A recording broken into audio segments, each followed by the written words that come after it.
warahmatullahi wabarakatuh. Baiklah, di sini kami dari kelompok 1 akan mempresentasikan makalah kami, yaitu tentang ilmu budaya dasar. Adapun pembahasan makalah kami kali ini adalah tentang manusia sebagai makhluk hidup. Yang A atau yang pertama yaitu hakikat manusia sebagai makhluk hidup. Jika dicermati, sesungguhnya kajian filsafat manusia tumbuh subur bersamaan dengan ideologi kapitalisme yang sedang mendominasi arus keilmuan. Kritik mendasar yang hendak disampaikan para pengkaji filsafat manusia adalah seruan untuk tidak membatasi cara pandang keilmuan. Selalu berpikir reflektif dan jangan membuang ciri utama manusia sebagai makhluk yang selalu bertanya dan berpikir, karena berpikir reflektif merupakan aktivitas rohaniah, menemukan kebenaran untuk kehidupan bersama sebagai makhluk eksentris. Dengan berpikir kritis dan reflektif tidak menjadikan seorang jauh dari Tuhan, berbeda dengan pemikiran kapitalis yang lebih mendekatkan seorang pada materi atau kebendaan. Dapat disimpulkan bahwa sebagai makhluk budaya adalah manusia yang berada pada siklus idea atau pengetahuan bersama yang menjadi acuan dalam melaksanakan aktivitas bersama, melahirkan kebudayaan bersama atau pribadi yang merupakan pengembangan dari dorongan budaya di berbagai sektor kehidupan, keagamaan, keilmuan, peralatan hidup, keorganisasian sosial, bahasa dan komunikasi, serta kesenian. Untuk selanjutnya yaitu akan dilanjutkan oleh teman kami, yaitu saudara Anja Pranata. Oke, baik. Saya akan melanjutkan penjelasan dari saudara Abdul Harun. Adapun penjelasan selanjutnya yaitu B, hakikat manusia dalam kajian Islam. Melengkapi kajian hakikat manusia pada pembahasan sebelumnya, maka dipandang penting untuk mendiskusikan hakikat manusia dalam perspektif Islam. Mengkaji manusia dalam perspektif keislaman tidak dapat dilepaskan dari konteks masyarakat muslim itu sendiri. Konteks manusia dan masyarakat tersebut sebagaimana disebutkan dalam Al-Quran terdapat sekurangnya 3 istilah kunci yang mengacu kepada makna pokok manusia, yaitu bashar, insan, dan al-nas. Baik, bashar disebut dalam Al-Quran sebanyak 27 kali.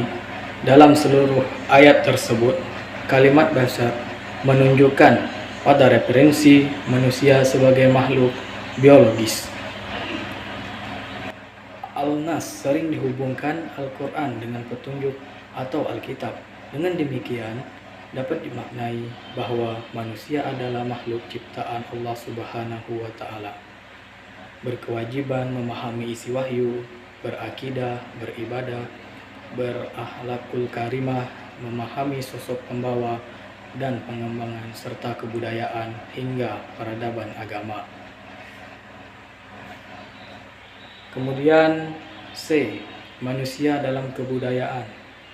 Manusia memiliki kebudayaan dasar selain instinktif, juga kemampuan untuk terus belajar, berkomunikasi, dan menguasai objek-objek yang bersifat fisik. Dengan kemampuan berkomunikasi dan belajar menjadikan manusia terus meningkatkan kecerdasan dan cara berpikirnya. Jika disimpulkan, maka ini dari kebudayaan adalah nilai-nilai dasar dari segenap wujud kebudayaan atau hasil kebudayaan. Dengan kata lain, manusia dalam kebudayaan adalah pencetus, penganalisis, dan pengubah, pengembang, penepis, penggagas unsur budaya baru dan pemakai kebudayaan itu sendiri. Warahmatullahi wabarakatuh. Saya Anissa akan melanjutkan pembahasan dari Anja Pranata. Langsung saja D. Etika dan estetika berbudaya. Kebudayaan Indonesia adalah salah satu dari sekian banyak kebudayaan yang ada di dunia. Mendiskusikan kebudayaan Indonesia, maka kita akan berbicara tentang sejarah panjang pertemuan antar kebudayaan daerah Indonesia dengan kebudayaan dari luar Indonesia. Pertemuan antar kebudayaan di Indonesia sudah dimulai sejak masuknya agama Hindu dan Buddha. Kebudayaan daerah Indonesia yang masih sederhana kemudian bertemu dengan agama Hindu dan Buddha yang menjadi semakin meluas dan anut oleh banyak masyarakat di Indonesia. Hal ini dapat dilihat dengan banyaknya kerajaan yang pernah ada di wilayah barat dan tengah.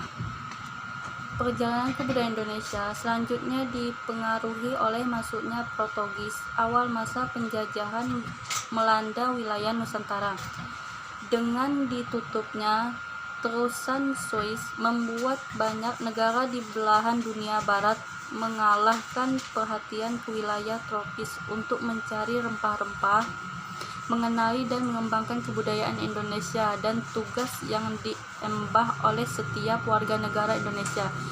Jangan tinggalkan kebudayaan Indonesia karena kekayaan menunggu untuk dikenali dan dikembangkan hingga akhirnya dapat hidup mencapai kebesarannya dan yang dahulu pernah dimiliki. Untuk itu manusia dalam berbudaya berkewajiban bersikap dan berperilaku yang halus, serasi, serta tepat dan mengamalkan nilai ideal. Aktivitas sosial kebudayaan menteri di bidang keyakinan, ilmu dan keterampilan, peralatan hidup, pemenuhan kebutuhan rutin, berorganisasi, bertutur kata dan berkomunikasi, serta berkesenian yang hidup dalam masyarakat pendukung kebudayaan itu. Dengan kata lain, masyarakat harus menjaga akhlak mulia yang meliputi etika, tata krama, budi pekerti, moral, sosial, sopan santun baik yang bertuang dan simbol maupun yang harus muncul dalam perilaku keseharian.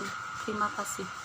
Assalamualaikum warahmatullahi wabarakatuh. Saya Elza Kurnia akan melanjutkan pembahasan dari Anissa. Tantangan budaya populer. Wacana kebudayaan mengalami kemajuan pesat setelah munculnya budaya populer, tepatnya mengarah pada industrialisasi artefak-artefak kebudayaan yang kemudian dikenal sebagai budaya populer atau bisa disingkat budaya pop. Kehadiran budaya populer ini kurang lebih sejak 1947 yang dipelopori oleh Adorno dan Max Horkheimer. Ia membuka diskusi panjang, apakah kebudayaan populer bagian dari kebudayaan mapan atau kebudayaan pinggiran, atau berada di keduanya. Tidak mudah pula menempatkan budaya populer sebagai bagian budaya urban atau budaya tradisional atau budaya massa. Tetapi bagi banyak orang, keberadaan budaya populer telah jelas wujudnya, letaknya bahkan merasuk dalam kesadaran bersama. Ciri umum budaya populer adalah diantaranya adanya tren atau tingkat kesukaan publik yang relatif tinggi, memiliki tingkat pemahaman yang mudah diingat, mudah dimengerti, sehingga publik mudah menerimanya dan mudah dinikmati. Karena pada umumnya budaya populer bersifat pasif atau tren, maka ia mudah diadaptasi atau diterima, bahkan diciplak atau menduplikasikannya. Ciri pokok lainnya adalah mengandung unsur nilai keuntungan, dan ini menjadi ciri utama dari budaya populer. F. Problematika kebudayaan Indonesia. Menurut banyak ahli permasalahan, kemunduran budaya nasional muncul karena persoalan pencitraan, dan karena itu harus juga diselesaikan dengan cara pencitraan. Sudah saat kita melihat bahwa kebudayaan Indonesia memiliki kesejajaran dengan kebudayaan Barat. Setelah kebudayaan kurang dicitrakan dan kurang dikenali oleh sebagian masyarakat Indonesia yang hidup mulai masa 70-an. Tentu usaha untuk mengenali kebudayaan Indonesia adalah tugas yang diemban oleh setiap warga negara Indonesia. Pengenalan ini merupakan salah satu modal untuk memiliki dan mengembangkan kebudayaan Indonesia. Minimnya pengenalan ini merupakan salah satu faktor yang membuat rendahnya rasa pemilikan dan keinginan untuk mengembangkan kebudayaan sendiri. Inti masalah budaya Indonesia adalah kepribadian tak berpendirian idealis, utopis, dan mandiri sebagai bangsa dan warga negara hingga larut dengan lomba kemumpungan tanpa menghiraukan hari dengan generasi muda bangsa dan negara di tengah persaingan negara lain yang terus melejit dalam berbagai kemajuan dan kekuatan. Sekian, terima kasih. Wassalamualaikum warahmatullahi wabarakatuh.